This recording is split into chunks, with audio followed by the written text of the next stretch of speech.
गणानां त्वा गणपतिगं हवामहे कविं कवीनामुपवस्रवस्तमं ज्येष्ठराजं ब्रह्मणस्पत आनुशृण्वन्नोतिभिः प्रणो देवी सरस्वती वार्जेभिर्वाजिनीवती धीनामभित्रयवतु। गुरुर्ब्रह्मा गुरुर्विष्णु गुरुर्देवो महेश्वर गुरु साक्षात् परं ब्रह्म तस्मै श्री गुरवे नमः। श्री गुरुदेवाय नमः। श्री गणेश शारदाभ्यां नमः। जवाकुसुमसङ्काशं काश्यपेयमहादितिं तं तारिं सर्वपापघ्नं प्रणतोऽस्मि दिवाकरम्।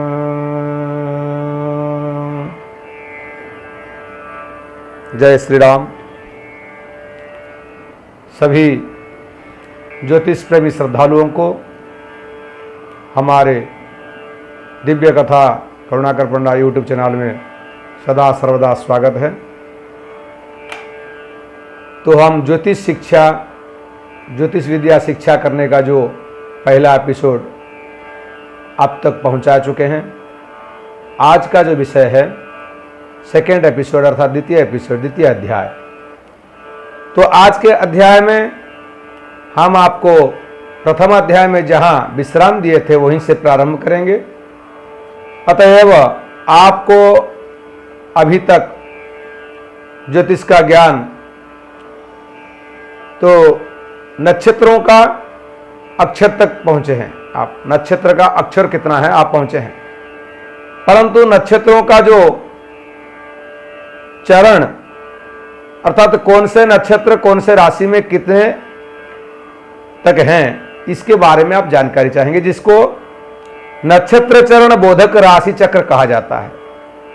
इससे आपको जानकारी मिलेगा कैसा, जिससे कि मान लीजिए मेष राशि में प्रथम अश्विनी नक्षत्र का 4 चरण तथा भरणी नक्षत्र का 4 चरण, अश्विनी भरणी 4 8 चरण और कृतिका नक्षत्र का प्रथम चरण।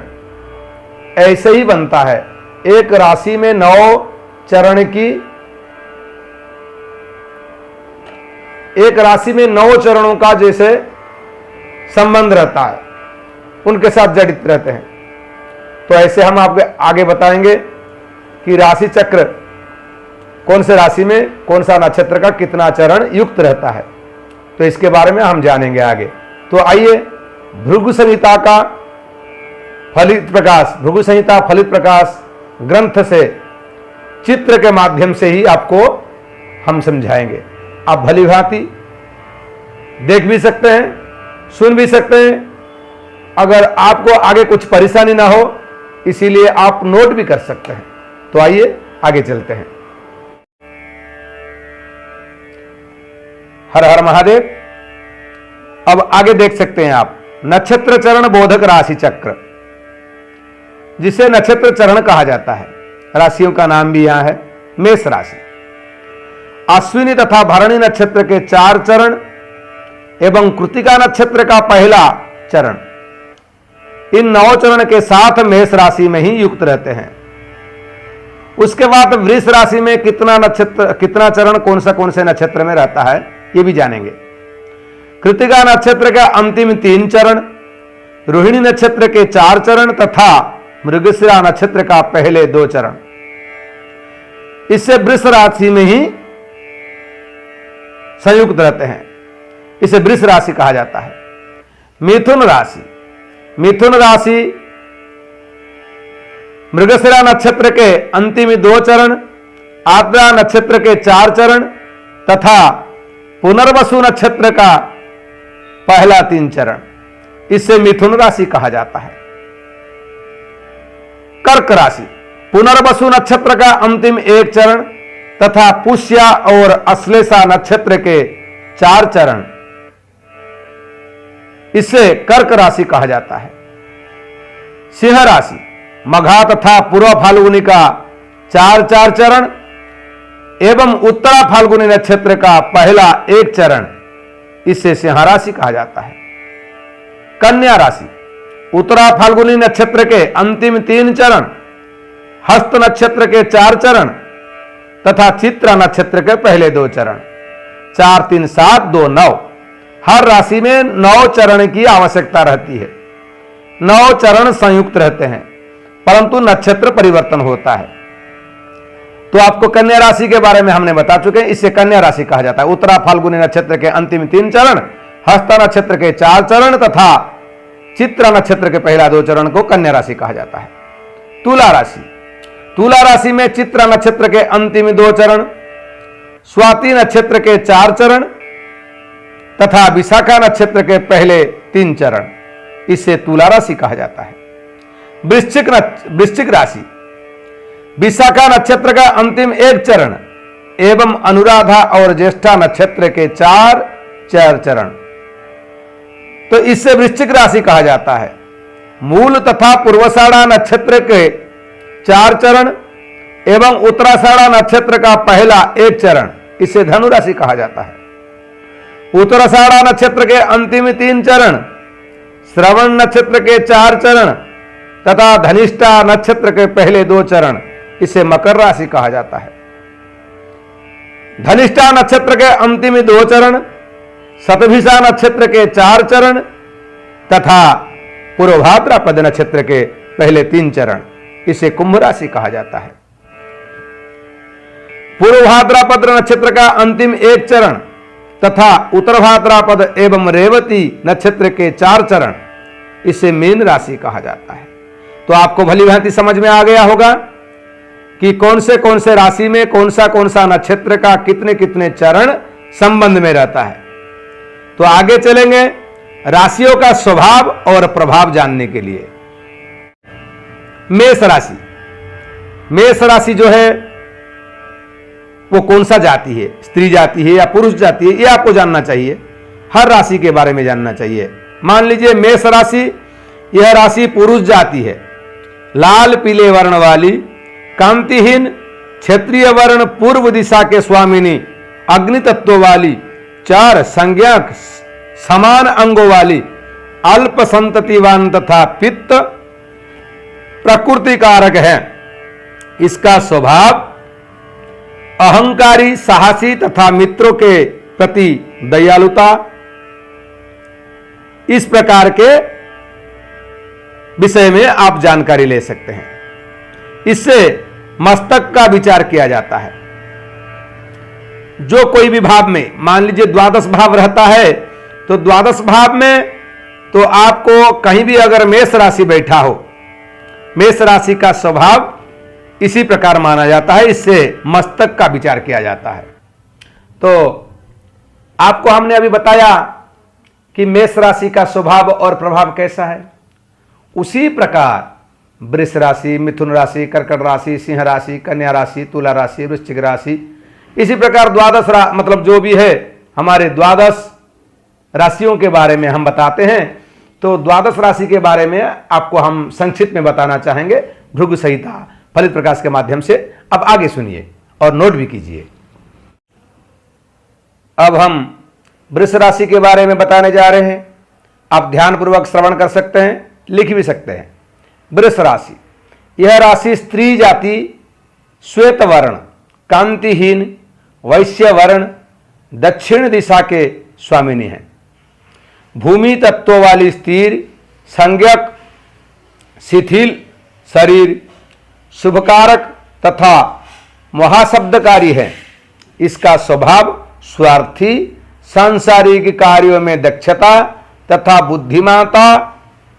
बुद्धिमता से काम लेने वाले। इस अर्ध जल राशि भी कहा जाता है। इससे अर्ध जल राशि भी कहा जाता है। इसके द्वारा मुंह और कपालों का विचार किया जाता है, अर्थात आपका शकल, आपका कपाल, इसके बारे में, इस विषय में जानकारी ले सकते हैं। जो भाव में वृष राशि बैठा हो तो उसी हिसाब से आपको विचार करना चाहिए। तो विचार करने के लिए फिर से हम इसको दोहराते हैं। यह राशि स्त्री जाति, श्वेत वर्ण, कांतिहीन, वैश्य वर्ण, दक्षिण दिशा के स्वामिनी, भूमि तत्व वाली, स्थिर, संज्ञक, स्थितिलता, शरीर, शुभ कारक तथा महाशब्दकारी है। इसका स्वभाव स्वार्थी, सांसारिक कार्यों में दक्षता तथा बुद्धिमता से काम लेने वाला। इसे अर्ध जल राशि भी कहा जाता है। इसके द्वारा मुंह और कपालों का विचार किया जाता है। आगे जानेंगे मिथुन राशि के बारे में। यह राशि पुरुष जाति, हरित वर्ण, चिकनी, शूद्र वर्ण, पश्चिमी दिशा की स्वामिनी, वायु तत्व वाली, उष्ण महाशब्दकारी, मध्यम संतति वाली, शिथिल शरीर तथा विषमोदयी है। इसका स्वभाव शिल्पी तथा विद्याध्ययनी है। इसके द्वारा शरीर के कंधों का तथा बाजुओं का विचार किया जाता है। मान लीजिए मिथुन राशि कहीं भी भाव में, कोई भी भाव में, द्वादश भाव से कोई भी भाव में बैठा हो, उसी हिसाब से आपको विचार करना चाहिए। कर्क, कर्क राशि, यह राशि स्त्री जाति, रक्त धवल, मिश्रित वर्ण, जलचरी तथा उत्तर दिशा की स्वामिनी है। सौम्य तथा कफ प्रकृति वाली, बहुसंतान एवं चरण वाली, रात्रिवली तथा समोदयी है। इसका स्वभाव लज्जा, सांसारिक उन्नति के लिए प्रयत्नशील रहना तथा समय के अनुसार चलना। इसके द्वारा वक्षस्थल एवं गुदे का विचार किया जाता है। उसी प्रकार से आपको कर्क राशि कहीं भी बैठे हुए मिलते हैं द्वादश भाव में, तो इसका विचार इस प्रकार किया जाता है, यही गुण से। सिंह राशि, सिंह राशि पुरुष जाति, पीत वर्ण, क्षत्रिय वर्ण, पूर्व दिशा की स्वामिनी, पीत प्रकृति, अग्नि तत्व वाली, उष्ण स्वभाव का है। पृष्ठ शरीर, यात्रा प्रिय, अल्प संततिवान तथा निर्जल है। इसका स्वभाव मेष राशि के समान है, परंतु इसमें उदारता एवं स्वतंत्रता प्रियता अधिक पाई जाती है। इसके द्वारा हृदय का विचार किया जाता है। अतएव आप द्वादश भाव में कहीं भी सिंह राशि बैठता है तो इसी प्रकार से आपको विचार करना चाहिए। आगे चलेंगे, कन्या राशि के बारे में जानकारी लेना चाहिए। यह राशि स्त्री जाति, पिंगल वर्ण, द्वितीय भाव, दक्षिण दिशा के स्वामिनी, वायु तथा शीत प्रकृति पृथ्वी तत्व वाली, रात्रिवली तथा अल्प संतति वाली है। इसका स्वभाव मिथुन राशि जैसा है, परंतु यह अपनी उन्नति तथा सामान्य पर विशेष रूप से ध्यान देती है। इसके द्वारा पेट का विचार किया जाता है। आपके पेट संबंधित कोई रोग हो, कोई भी प्रॉब्लम हो, उसके विचार में कन्या राशि अगर कहीं बैठा हो द्वादश भाव में, उस हिसाब से आप विचार कर सकते हैं। आगे तुला राशि, यह राशि पुरुष जाति, श्याम वर्ण, चार संज्ञक, शूद्र वर्ण, पश्चिम दिशा की स्वामिनी, वायु तत्व वाली, दीनवली, क्रूर स्वभाव, शीर्षोदयी, अल्प संततिवान तथा पादजल राशि है। इसका स्वभाव ज्ञान प्रिय, राजनीतिज्ञ, विचारशील एवं कार्य संपादक है। इसके द्वारा नाभि से नीचे के अंगों का विचार किया जाता है।